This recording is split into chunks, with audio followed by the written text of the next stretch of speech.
18 मई 1974 राजस्थान के पोखरण रेगिस्तान की एक शांत सुबह। सूरज पूरी तरह निकला भी नहीं था। दूर दूर तक सिर्फ रेत, सन्नाटा और सेना की कड़ी निगरानी। लेकिन उस शांत रेत के नीचे छिपा था भारत के इतिहास का सबसे बड़ा वैज्ञानिक रहस्य। कुछ ही पलों बाद धरती के अंदर ऐसा विस्फोट हुआ जिसकी गूंज सिर्फ पोखरण तक सीमित नहीं रही, पूरी दुनिया तक पहुंची। उस एक धमाके ने दुनिया को बता दिया कि भारत अब सिर्फ एक विकासशील देश नहीं, बल्कि एक ऐसी ताकत है जो अपने दम पर इतिहास बदल सकती है। ये थी ऑपरेशन स्माइलिंग बुद्धा की कहानी, भारत के पहले परमाणु परीक्षण की कहानी।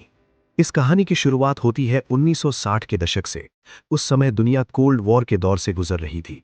अमेरिका और सोवियत यूनियन परमाणु शक्ति के दम पर दुनिया की राजनीति तय कर रहे थे।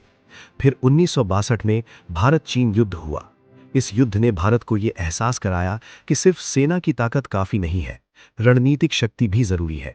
और जब 1964 में चीन ने अपना पहला परमाणु परीक्षण किया, तब भारत के लिए यह सिर्फ एक खबर नहीं थी, ये एक चेतावनी थी। देश के वैज्ञानिक और रणनीतिक विशेषज्ञ समझ चुके थे कि अगर भारत को सुरक्षित और मजबूत रहना है तो उसे भी अपनी परमाणु क्षमता साबित करनी होगी।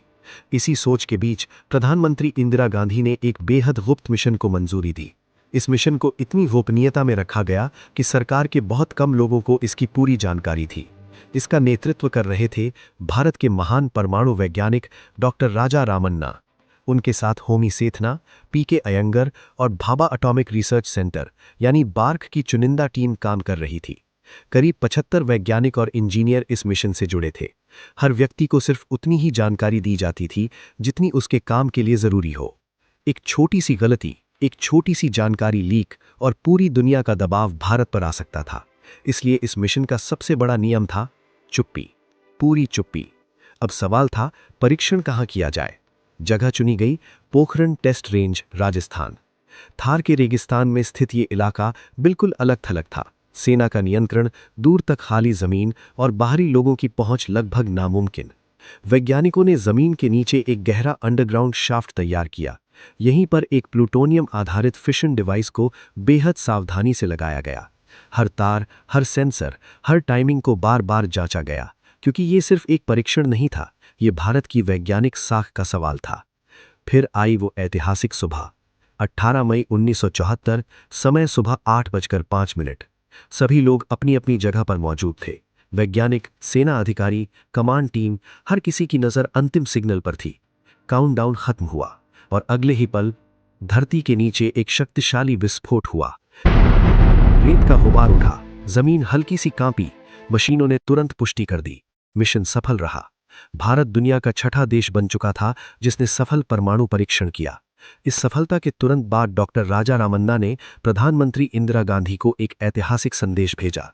बुद्ध मुस्कुरा उठे। यहीं से इस मिशन का नाम अमर हो गया, ऑपरेशन स्माइलिंग बुद्धा। इस नाम के पीछे एक खास वजह भी थी।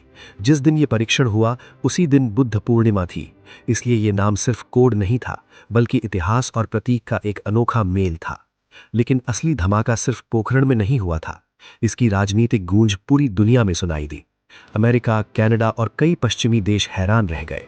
भारत पर कूटनीतिक दबाव बढ़ा, कई तरह के प्रतिबंध और तकनीकी रोक लगाई गई। इसी घटना के बाद दुनिया ने परमाणु तकनीक पर और सख्त नियंत्रण शुरू किया और आगे चलकर न्यूक्लियर सप्लायर्स ग्रुप जैसे ढांचे मजबूत हुए। लेकिन भारत के लिए ये सिर्फ दबाव की कहानी नहीं थी, ये आत्मविश्वास की कहानी थी।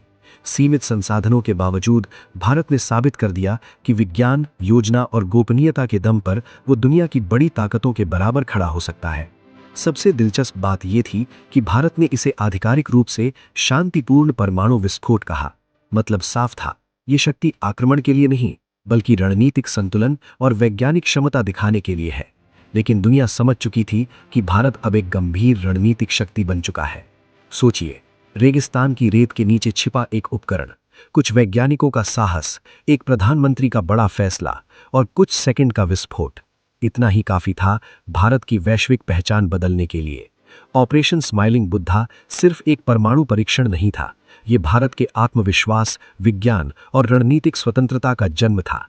18 मई 1974 की वो सुबह आज भी इतिहास में एक ऐसे पल के रूप में दर्ज है जब भारत ने दुनिया से बिना शोर किए सिर्फ एक संदेश दिया, हम तैयार हैं।